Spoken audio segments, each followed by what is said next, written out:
Man, oh man, these fucking Russian Azerbaijanis, man, they've been breaking our balls with their brain dead propaganda and butt hurts.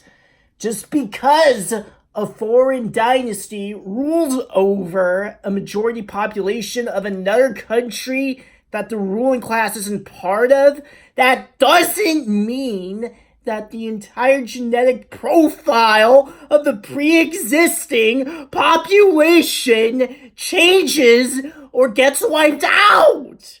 Just because someone from a foreign land rules over a different kingdom doesn't mean that they have the right to claim that country's history as their own. The current monarchy of England is ruled by a dynasty that's German in origin. Their ancestry is from Hanover. Germans can't claim any British history since the 18th century. The Romanov dynasty of Russia was of Germanic origins. The Kievan Rus was founded by the Varangians, by the Nordic colonists of Eastern Europe. But the Norwegians, Swedes, Danish, and Icelanders can't claim any Russian or Ukrainian or Belarusian history as their own. The Indian subcontinent was ruled by several dynasties of Afghan origins, but we have no right to claim India's history as our own. The people who invaded other civilizations back then usually became part of the civilization in every capacity and assimilated themselves almost to the T, or had other people assimilating them and not by their choice. Most of the people in the government ruling the state were the locals and the natives. Turkic rule in Iran wasn't a colonization. Clinton just deny. They're too stupid to understand that they're stupid and misinformed. But I don't blow sunshine up anyone's ass anymore. Get this.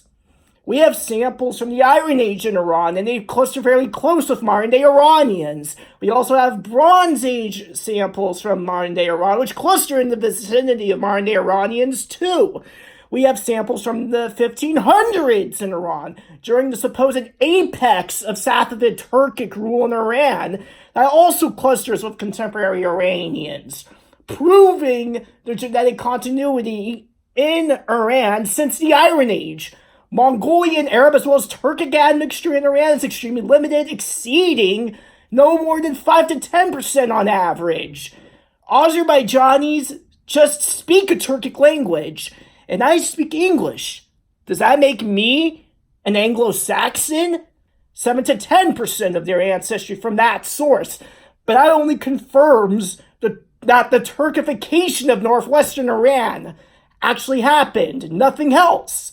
In southern Iran, most of the foreign admixture comes from the Semitic expansions, likely during the ancient period.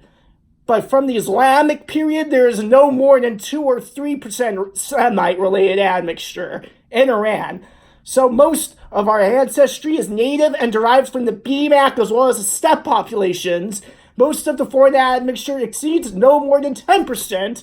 And the Semitic-related admixture is represented here by Natufian-related ancestry, and East Asian-related ancestry is represented by Mongolians.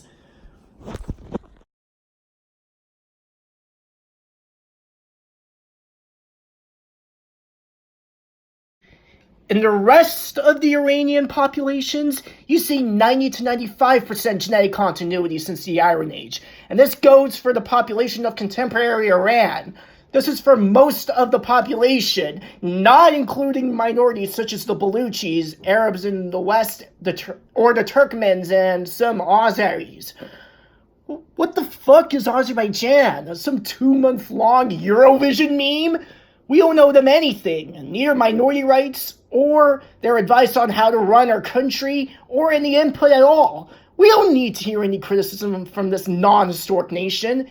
The only thing they should be doing is focusing on themselves and cooperating with their neighbors so that there's regional stability. And this is where I end my dissertation. Thank you for watching.